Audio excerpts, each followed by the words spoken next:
నమస్తే. భారత్ సహా వివిధ దేశాలకు అమెరికా చేస్తున్న ఆర్థిక సహకారాన్ని నిలిపివేసిన నేపథ్యంలో అనూహ్య పరిణామాలు తలెత్తుతున్నాయి. దీనికి సంబంధించిన కార్యాలయాలన్నీ ఖాళీ అవుతున్నాయి. ఉద్యోగులు పెట్టే బేడే సర్దుకుంటున్నారు. స్వదేశాలకు తిరుగుముఖం పడుతున్నారు. యుఎస్ ఎయిడ్ కింద వివిధ దేశాలకు అమెరికా ఇన్నాళ్లు అందజేస్తూ వచ్చిన నిధులను డొనాల్డ్ ట్రంప్ నిలిపివేసిన విషయం తెలిసిందే. దీనికి సంబంధించిన ఎగ్జిక్యూటివ్ ఆర్డర్ పైన ఆయన సంతకం పెట్టారు.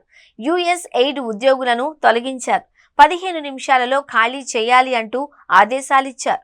ఫలితంగా యుఎస్ ఎయిడ్ ఉద్యోగులు తిరుగుముఖం పట్టారు. కార్యాలయాలను ఖాళీ చేశారు. ఈ తొలగింపు డిపార్ట్మెంట్ ఆఫ్ గవర్నమెంట్ ఎఫిషియన్సీ సమర్థించుకుంది. తీవ్ర ఆర్థిక లోటును ఎదుర్కొంటున్న ప్రస్తుత పరిస్థితుల్లో ఫండింగ్ ను ఆపివేయాల్సి వచ్చింది అని వివరించింది.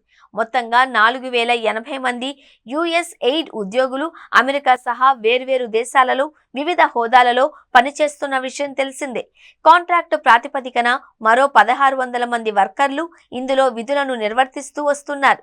ఈ విభాగంలో పనిచేస్తున్న ఉద్యోగులందరినీ తొలగించారు డొనాల్డ్ ట్రంప్. తక్షణమే ఖాళీ చేయాలి అంటూ ఆదేశించారు.